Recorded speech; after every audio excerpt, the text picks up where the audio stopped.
Bueno, retomando las ponencias de este día, esta intervención va a ser en línea y la ponencia se denomina La política en salud desde una perspectiva social, a cargo de la maestra María Carmela Velázquez Hernández. Ella es licenciada y maestra en Trabajo Social por la Escuela Nacional de Trabajo Social de la Universidad Autónoma de México. Ha realizado las siguientes publicaciones: La familia del paciente pediátrico en el Hospital Infantil de México Federico Gómez, del Instituto Nacional de Salud en el año 2015, revista número 9 de Trabajo Social de la UNAM. Estrategia de intervención del trabajo social para adolescentes trasplantados por enfermedad renal crónica terminal en el 2018, en la revista 19 de Trabajo Social de la UNAM. Evaluación de antes y después de una intervención educativa de higiene de manos en familiares de pacientes pediátricos hospitalizados en un hospital de tercer nivel de atención en el 2019, en la revista de CONAMED. Dentro de su experiencia laboral, ella fue jefa del Departamento de Trabajo Social del Hospital Infantil Federico Gómez del Instituto Nacional de Salud en los años 2014-2018, profesora de asignatura de la Escuela Nacional de Trabajo Social UNAM 2015-2018, supervisora nacional de grupos de ayuda mutua en el Centro Nacional de Programas Preventivos y Control de Enfermedades 2011-2014, y ha tenido diversos cargos y experiencia operativa en el primer nivel de atención de salud 1988-2011, diplomada en bioética por el Centro de Capacitación y Formación Permanente del Senado de la República en el 2017, actualización en docencia y didáctica universitaria, Dirección General de Asuntos del Personal Académico, tiene diplomado Teoría y Práctica Docente, Centro de Educación Continua en la Escuela Nacional de Trabajo Social 2014, cuenta con diplomado de Prevención Clínica para Enfermedades Crónicas dirigidas al personal multidisciplinario en el Instituto Nacional de Salud Pública en el 2012 y cuenta con diplomado de Desarrollo Gerencial de los Servicios de Salud por parte del Colegio de Trabajadores de México en 1999. La recibimos con un fuerte aplauso. Esta ponencia es en línea desde la Ciudad de México.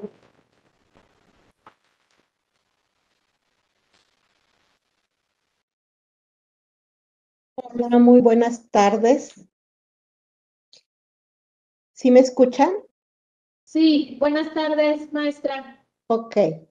Pues buenas tardes. Quiero agradecer al comité organizador, a las autoridades y especialmente a los colegas de trabajo social del Hospital Regional de Alta Especialidad de Ciudad Victoria Bicentenario 2010, la invitación a participar con ustedes en este magno evento. Solo una pregunta, ¿voy a compartir yo la presentación o la van a pasar ustedes? ¿Usted la puede compartir? Ok. Ok.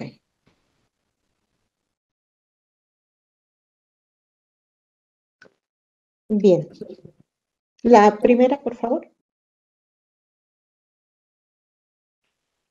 Ok. Esta presentación tiene el objetivo de bosquejar la política de salud desde la mirada de una trabajadora social y compartirles una experiencia de intervención en el Hospital Infantil Federico Gómez, Instituto Nacional de Salud. La que sigue, por favor. De esta definición de salud, yo quiero retomar que no solo es la ausencia de enfermedad, pero también que nos hace énfasis en un bienestar social. ¿La que sigue?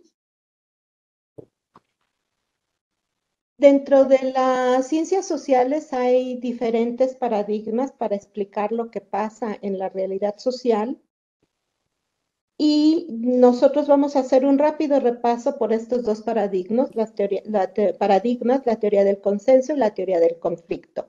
En la teoría del conflicto, la enfermedad se genera en las relaciones interpersonales, familia, trabajo, escuela. La enfermedad aparece como una causa externa y supera las capacidades de quien la padece. El síntoma importa porque interfiere en el cumplimiento del rol. La necesidad es entendida como una carencia, requiere de cuidado. Y en el paradigma de teoría de conflicto nos dicen que la enfermedad se genera por formas particulares de producción y consumo en cada sociedad, subordina lo biológico a lo social. La enfermedad se explica como riesgo en función del daño y la necesidad como una potencialidad, y las respuestas médicas son diferenciadas según los grupos sociales. La que sigue. Estos dos paradigmas de teorías, de las grandes teorías sociales que nos explican la sociedad, nos centran en dos formas de ver el proceso salud-enfermedad, o sea, dos grandes paradigmas que están presentes en nuestras instituciones de salud. Por un lado, la dominante, que es la biologicista, en donde las necesidades de salud solo se resuelven con medidas médico-sanitarias, centra su atención en la medicalización de la salud, olvidando lo humano, y la atención es fragmentada, todo se ve por especialidades y subespecialidades. En cambio, en el paradigma alternativo, que es la medicina social, el control de la enfermedad se vincula con otros procesos sociales que rebasan el ámbito médico. La salud y la enfermedad son parte inexorable de la vida humana y están determinados por las relaciones sociales. La medicina social pone énfasis en el hombre. La que sí. Desde este paradigma biologicista, vamos entonces a encontrar que la enfermedad no solo se verifica en el caso clínico, es muy importante las características de enfermedad y morir. Como ejemplo tenemos que entre 1940 y 1970 se moría de neumonías, de gastritis y de colitis. En el paradigma de la medicina social se hace énfasis en el carácter social que tiene la salud, que tienen que ver con las condiciones sanitarias y socioambientales, los estilos de vida, la resiliencia y muchísimo más causas que solo las biológicas. Y entonces aquí vemos que las causas de muerte en este año, por ejemplo, en la información preliminar del INEGI, tenemos que las enfermedades de las que hoy se mueren las personas son enfermedades del corazón, diabetes, tumores malignos, enfermedades del hígado o accidentes. Todo esto nos va a servir para ir encontrándole sentido a, por ejemplo, el marco jurídico que en este momento nos está rigiendo en la salud. La que sigue, por favor. En la Constitución Política de los Estados Unidos Mexicanos, en el artículo 4, tenemos que dice que toda persona tiene derecho a la protección de la salud, párrafo adicionado en 1983. En el programa sectorial 2020-2024, nos dicen que se busca un acceso efectivo, universal y gratuito, una mejora continua, una capacidad y calidad, vigilancia epidemiológica, atención a la salud y el bienestar. Y en la Ley General de Salud, en el 31 de agosto del 2022, se modifica en el artículo primero que crea al IMSS Bienestar como un organismo público descentralizado con personalidad jurídica, patrimonio propio, autonomía técnica y de gestión. En el artículo 2 menciona su objetivo, que dice brindar a las personas sin seguridad social atención integral médica y hospitalaria con medicamentos y demás insumos asociados bajo criterios de universalidad e igualdad. Y en el artículo 36 queda prohibido el cobro de cuotas de recuperación a personas sin seguridad social. Estos cambios en la política social que tienen que ver con lo que vimos antes, cómo se va viendo desde un paradigma o desde otro la salud y la enfermedad, seguramente nos lleva a pensar que está fundamentado esta nueva manera de ver en la visión crítica de lo social, en el paradigma de la medicina social. Y también seguramente nos ha llevado a nosotros como trabajadores sociales a modificar, por ejemplo, el papel del estudio socioeconómico, cuyo principal fin en otro momento era clasificar para asignar una cuota de recuperación y seguramente en algunos casos o se dejó de hacer el estudio socioeconómico o disminuyó bastante. Por todo esto, yo quiero presentarles una propuesta. La propuesta sería la que sigue, por favor. Utilizar el estudio social como fuente de información para realizar modelos de intervención, centrados en lo social, entendido lo social como las maneras de establecer relaciones y vínculos entre sujetos sociales, es decir, lazos que se establecen a lo largo de toda la vida. Yo estoy segura que cada una de ustedes ha tenido en algún momento experiencias en donde lo que está presente y lo que se modifica es lo relacional entre las familias, entre el enfermo y su familia, entre el enfermo y su entorno, entre el entorno y la familia del enfermo, pero lo dejamos ahí pasar porque nos hemos centrado en otra cosa y no en lo social. Entonces, ya Mary Richmond, la que sigue, por favor. Ya Mary Richmond hace 100 años nos hablaba de las relaciones sociales en sus libros, Diagnóstico Social o Trabajo Social de Casos, ya nos hablaba de las relaciones sociales como un espacio de intervención para el trabajo social. Con todo esto como marco, me voy a permitir la que sigue. Presentarles un esfuerzo que realizamos en el Hospital Infantil de México Federico Gómez de un modelo que se llama AVI, Ampliando Horizontes de Vida. En este esfuerzo participaron el licenciado Carlos Flores, la licenciada Elvia Gutiérrez del hospital y los pasantes de los pasantes de Trabajo Social del Instituto Politécnico Nacional, Rocío León, Abigail López, Estrella Villanueva. Y entonces aquí nos vamos a ir deteniendo en algunas otras cosas. La que sigue, por favor. Bueno, esta es una propuesta realizada a partir de una propuesta de intervención y de una propuesta de realizar modelos de Nelia Tello, y nos dice ella, ¿en qué interviene trabajo social? En la situación problema. La situación problema está constituida por un sujeto, un problema y un contexto. En este caso estamos hablando que nuestra situación problema es un sujeto adolescente enfermo, posoperado, un contexto donde hay una familia, una situación económica, dice ahí familia, pero en realidad debería decir institución, y un problema que es una enfermedad renal crónica, terminal. Entonces, ya estamos teniendo por ahí nuestra propuesta teórica de cómo intervenir en una situación problema. En el otro extremo estoy viendo cómo esos elementos los voy centrando desde mi hacer profesional. La que sigue, por favor. Después de que ya tengo esto, me hago una pregunta de intervención. ¿Qué quiero hacer? Y entonces el modelo se nos planteaba cómo transitar de la vida de un adolescente enfermo al desarrollo integral de su vida como sujeto social con un trasplante.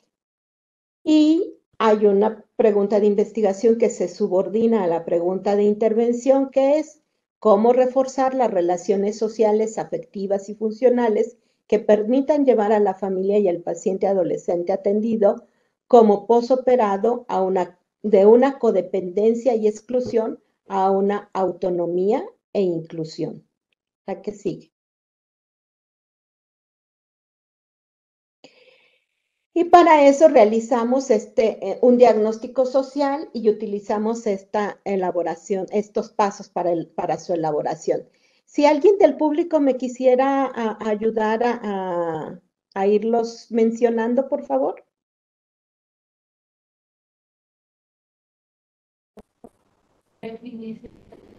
Con el micrófono.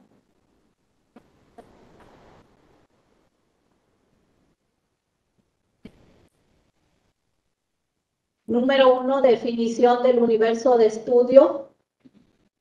Es decir, ahí, ¿quiénes quedaron?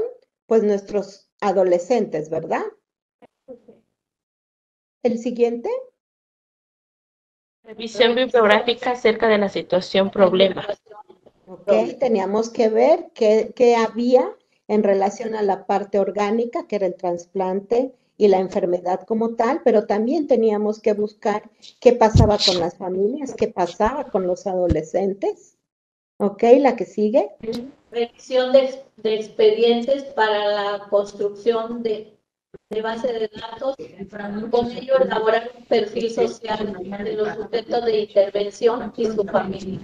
Ok, nosotros manejamos mucha información en el estudio socioeconómico, hay mucha información que nos sirve para, bueno, estudio socioeconómico o estudio social, yo preferiría estudio social, pero ahí hay mucha información que nos sirve para elaborar perfiles, para saber qué características tienen las personas con las cuales trabajamos, los sujetos sociales con los cuales trabajamos. ¿La que sigue? Expedientes descartados.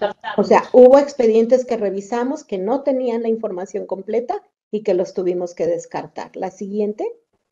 Selección de la entrevista a profundidad con el adolescente y sus familiares como método de investigación realizada en el hospital cuando acudía a su seguimiento de consulta.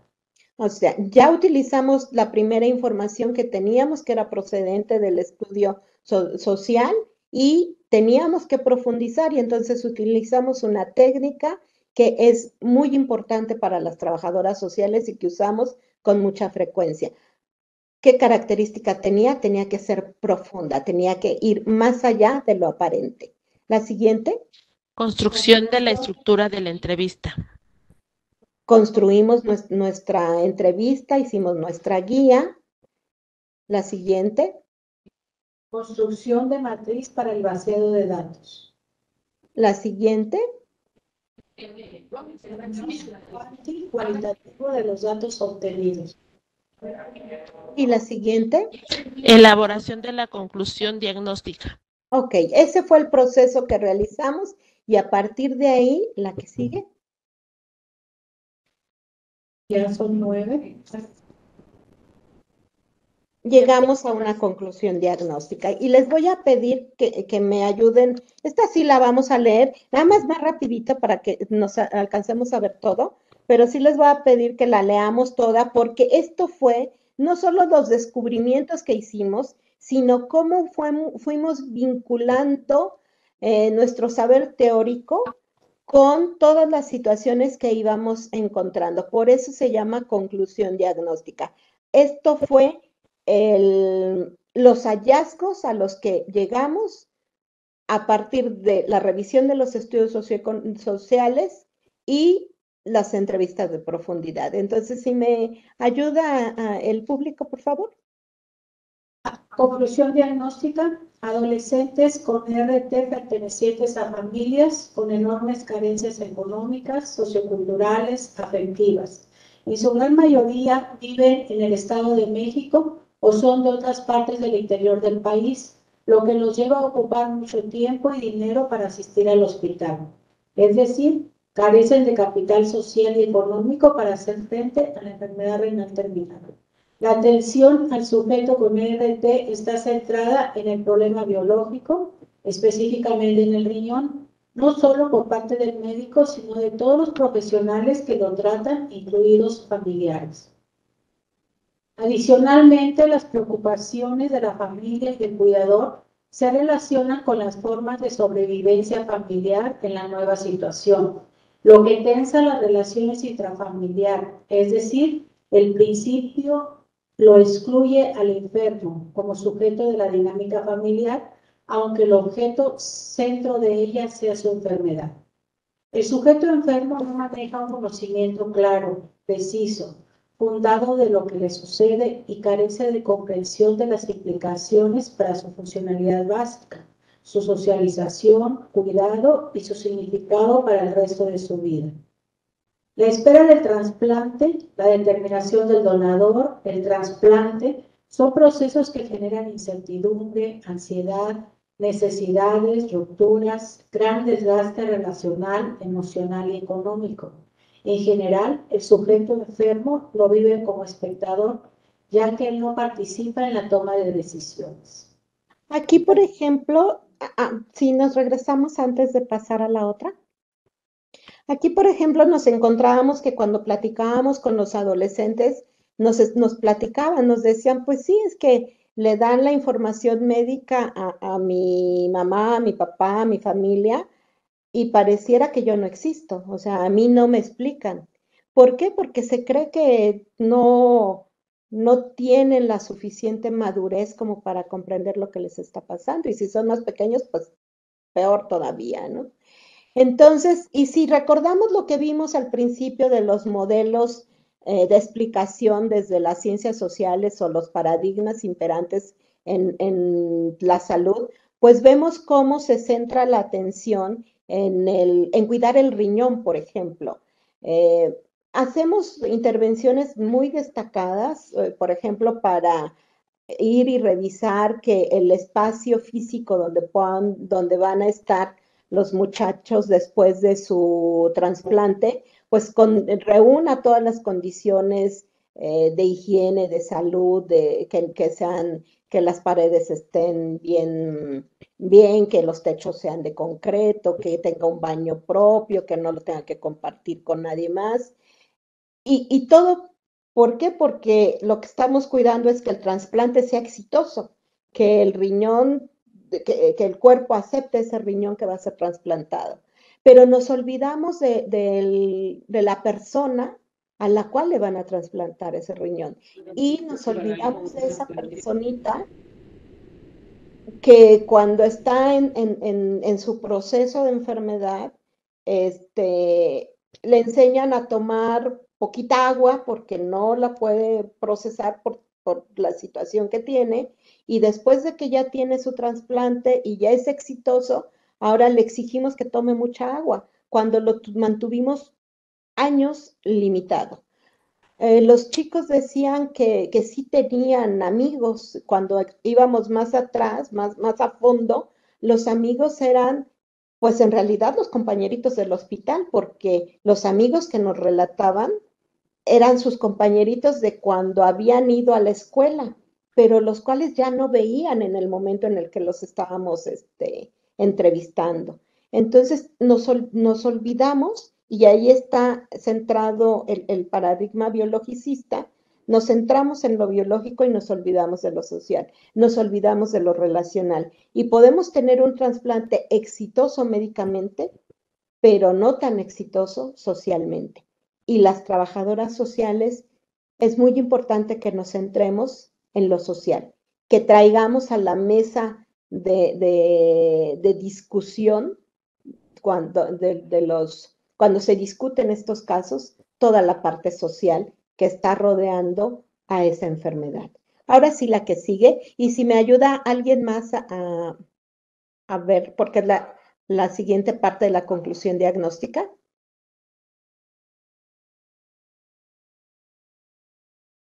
La familia se desintegra, los hermanos de sujeto con RT son descuidados por sus padres, en especial por la madre, que se dedica casi en exclusividad al hijo con RT, no solo por la amenaza de la enfermedad, sino por el tiempo que requiere para asistir a la institución. La comprensión de la enfermedad y su significado en la familia se vive en la cotidianidad, pero no se planea. No se comporta como un problema, de todo, se convierte en el problema de la madre o pariente responsable del cuidado del sujeto enfermo, que se convierte en un sujeto vulnerable, dependiente, a cargo de los otros, con relaciones sociales débiles y ocasionales con la familia y externas. Las relaciones entre el adolescente con RT y su cuidador son relaciones de codependencia, generando ansiedades, dominios y visiones de ambos. El adolescente con ERT tiene miedo, se siente diferente y es excluido de la vida normal, tanto en su familia como en la escuela. Se deprime, se aísla. Y gracias, en esta parte es muy importante ver cómo los chicos nos platicaba una mamá.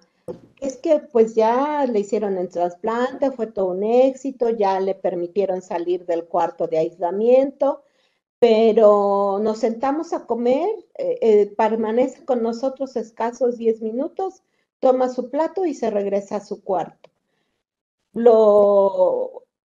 Explicación, pasó más de 3 meses recluido en su cuarto y pasó muchos de una semana, por lo menos 3 días, metido en el hospital, mínimo 6 horas. Entonces, sus vínculos se rompieron. Los hermanos, algunos decían, yo quisiera estar enfermo como Juanito, porque así pues sería el centro de atención. Entonces, toda la estructura relacional se trastoca.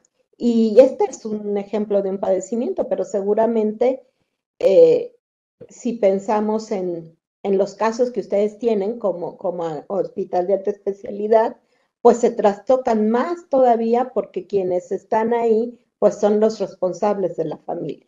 Ok, muchas gracias. Con la que sigue, por favor.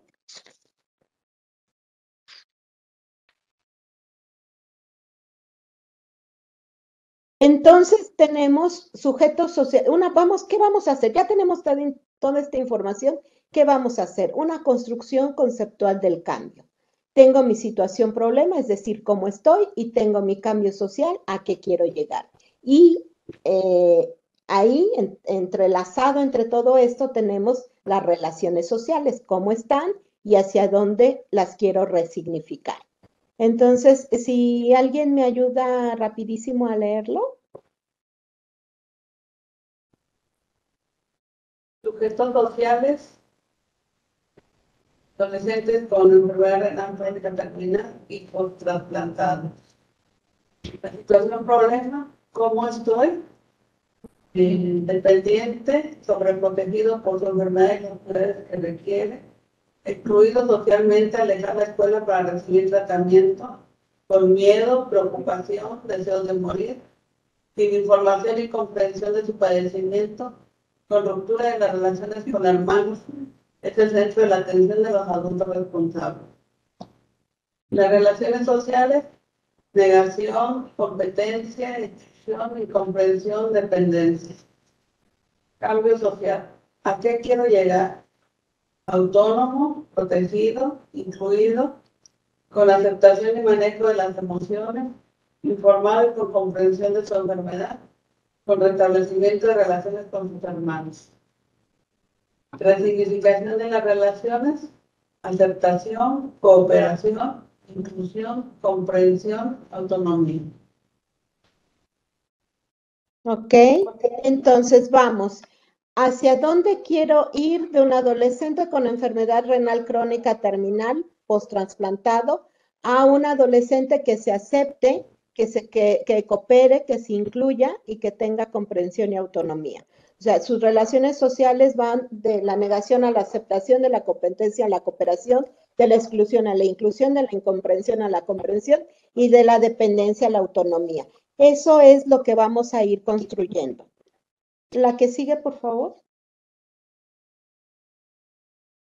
En este sentido, aquí tenemos a la familia que vamos a buscar, que de la dependencia vaya a la autonomía, que de la competencia vaya a la cooperación, que de la negación vaya a la aceptación. La que sigue, por favor.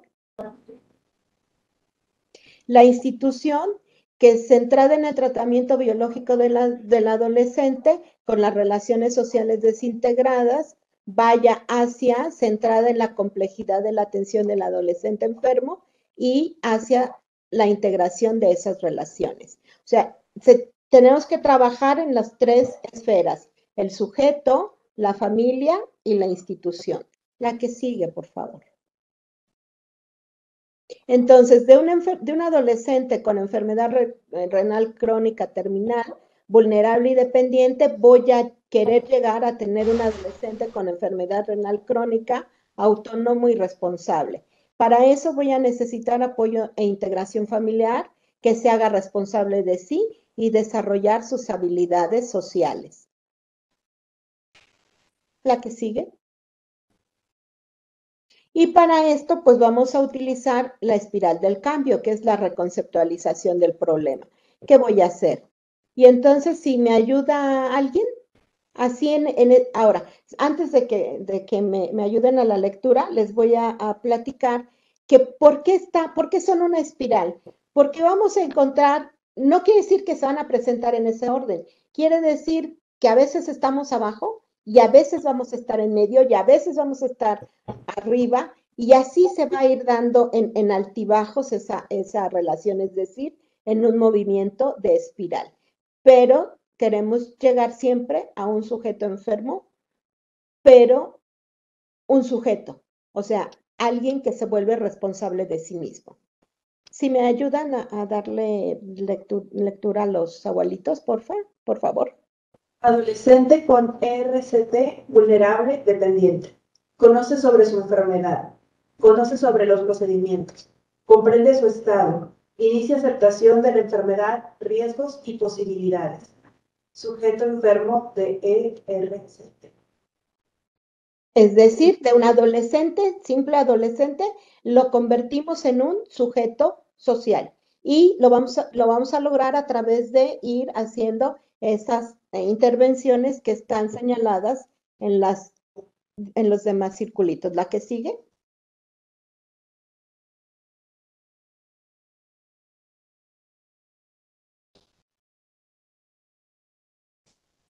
¿Y me pueden ayudar?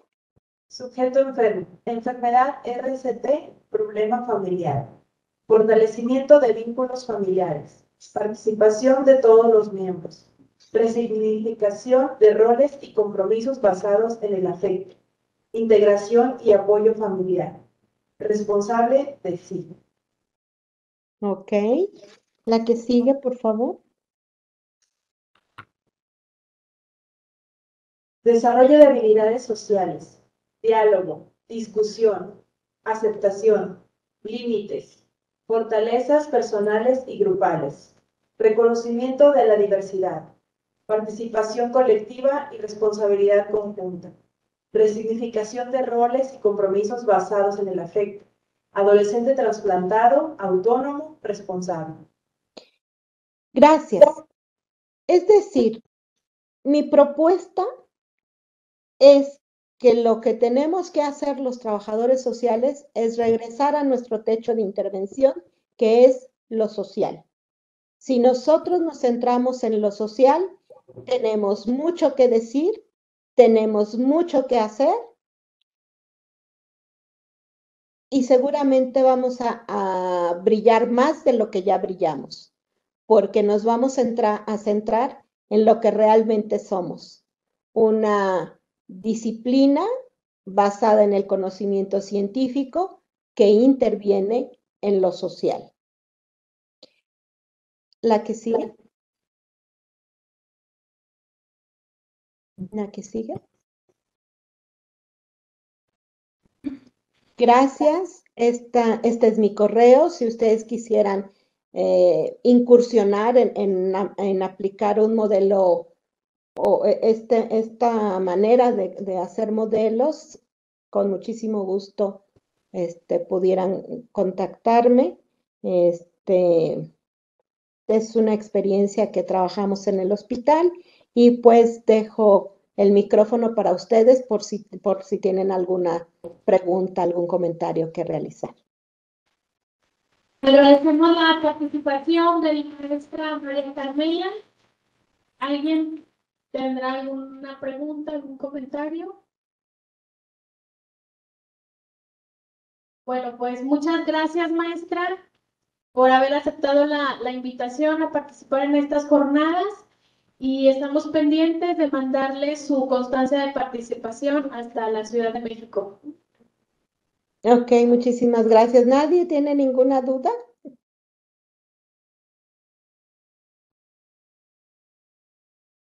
Creo que no. Bueno, espero haber sido muy clara entonces. Pues muchísimas gracias y nuevamente muchas felicitaciones. Sí, muchas gracias.